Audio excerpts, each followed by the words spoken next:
नमस्कार दोस्तों, मैं दीपक शर्मा ज्योतिषाचार्य। आज की इस वीडियो में आपको बताऊंगा कि कैसे आप घर बैठे अपनी समस्या का खुद समाधान निकाल सकते हैं अपनी कुंडली को देखकर। अगर आपको ज्योतिष का थोड़ा बहुत भी नॉलेज हुआ तो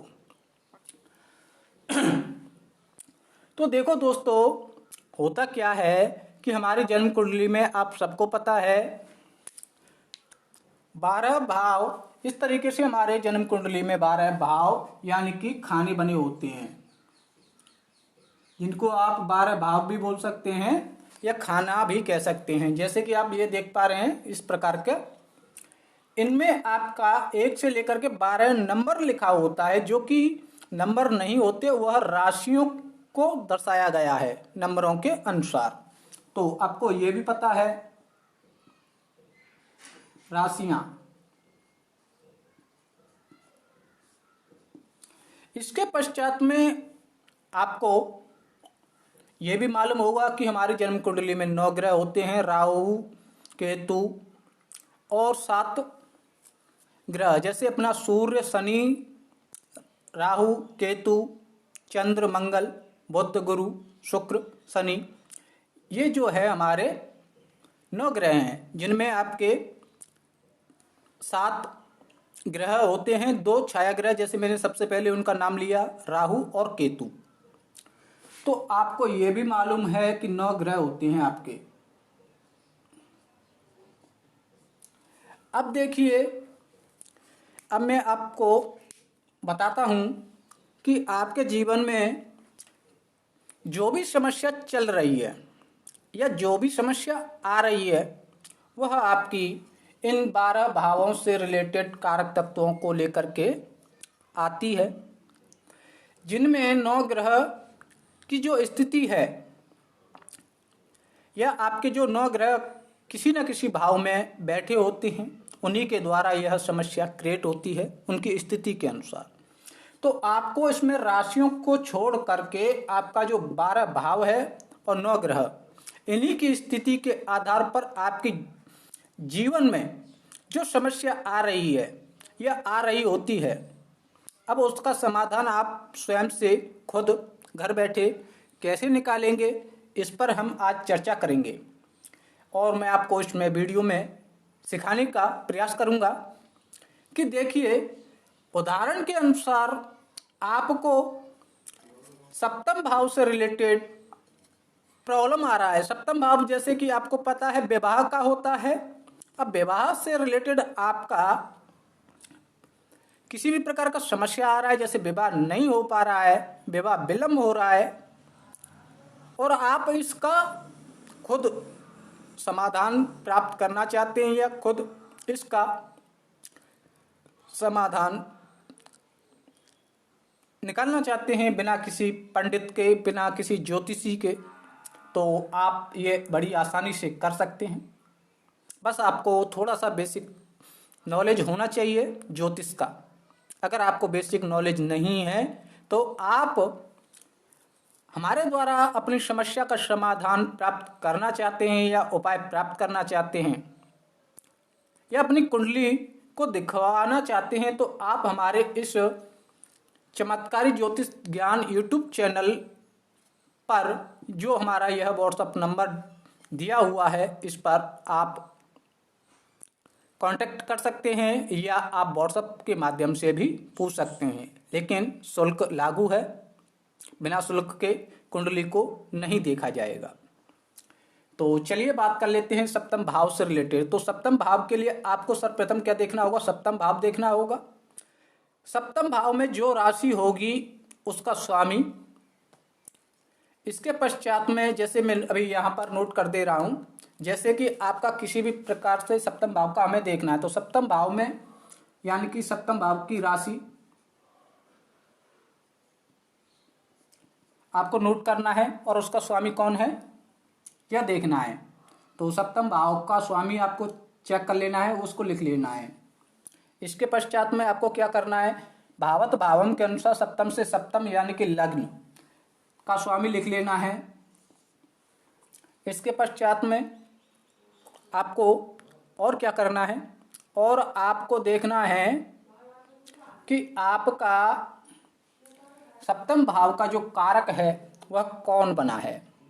तो आप जैसा कि आप जानते हैं सप्तम भाव का जो कारक है वह गुरु और शुक्र होते हैं विवाह के लिए। अगर आप स्त्री की पत्रिका देख रहे हैं तो उसके लिए आपको उसके गुरु को देखना होगा विवाह के लिए। अगर किसी पुरुष की कुंडली देख रहे हैं तो उसके लिए शुक्र को लेना होगा। तो यहाँ पर हम शुक्र को भी नोट कर लेंगे, और आपका जो शुक्र जिस भाव में बैठा हुआ है उस भाव को भी नोट करेंगे। जैसे कि आपका शुक्र चतुर्थ भाव में बैठा हुआ है या गुरु बैठा हुआ है स्त्री की कुंडली में। अब चतुर्थ भाव में बैठा होने की वजह से हम उससे उतने ही खाने आगे जाएंगे, यानी कि हम सप्तम का विचार कर रहे हैं तो इस शुक्र या गुरु से सप्तम भाव का राशि स्वामी देखेंगे। तो जैसे कि हमने उसको भी नोट कर लेंगे, यहाँ से सप्तम 1 2 3 4 5 6 7, तो दसम भाव आ गया। दसम भाव में जो राशि होगी उसको हमने नोट कर लिया यहाँ पर। तो इस तरीके से आपको अपनी पत्रिका को देखना होता है। अब आपके पास में इस तरीके से आपके पास में 4 ग्रह निकल के आएंगे।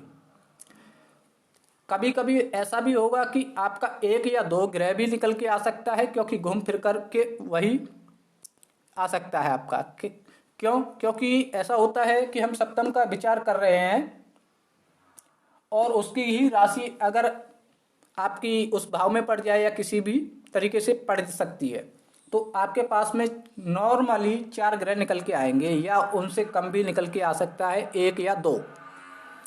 अब इनमें आपको ये देखना है कि कौन सा ग्रह आपका कमजोर है। आपका कौन सा ग्रह कमजोर है, नीच का होकर के बैठा हुआ है, पाप प्रभाव में है, जैसे अपना राहु केतु शनि सूर्य, इनसे प्रभावित हो, नीच का बैठा हो, शत्रु राशि में हो,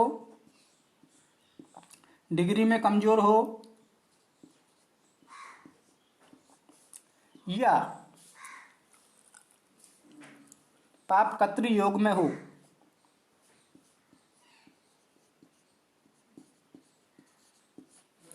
या फिर आपका तीसरे, छठवें, 8वें या 12वें भाव में बैठा हुआ होगा।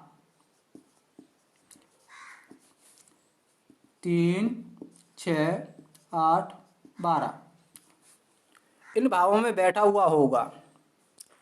उस ग्रह को आपको अपनी पत्रिका में देखना है। अगर जो स्थिति हमने बताई है इसमें से जो भी आपकी बनती है या लगती है, उस ग्रह का आपको उपाय कर लेना चाहिए। और उस ग्रह का जैसे ही आप उपाय करेंगे, मैं गारंटी देता हूं आपकी वह समस्या हल होना स्टार्ट हो जाएगी। उस समस्या से आपको निजात मिल जाएगा। आपको किसी पंडित, ज्योतिषी या तांत्रिक के पास में जाने की जरूरत नहीं पड़ेगी। अगर आप हमारे चैनल पर नए हैं तो प्लीज हमारे चैनल को सब्सक्राइब कर लें, और जो व्यक्ति हमारे चैनल को पहले से सब्सक्राइब किए हुए हैं और हमारी इस वीडियो को देख रहे हैं तो प्लीज लाइक और कमेंट अवश्य करें कि आपको हमारा प्रोग्राम कैसा लगता है। लाइक करने से हमारा मन जो है वह थोड़ा खुश होता है और आपके लिए इसी प्रकार की चमत्कारिक ज्योतिष ज्ञान यूट्यूब चैनल में ऐसी वीडियोज लाने का मन भी करता है। और आपको वह सारा ज्योतिष का नॉलेज जो कि बड़े बड़े एस्ट्रोलॉजर आपसे छुपा लेते हैं, कभी आपको बताते नहीं हैं, वह सारी जानकारी आपके समक्ष रखने एवं आपको समझाने की कोशिश हमारे द्वारा की जाती है। तो बने रहिएगा हमारे चैनल में और फिर मिलेंगे आपको अगले नए वीडियो में। तब तक के लिए धन्यवाद।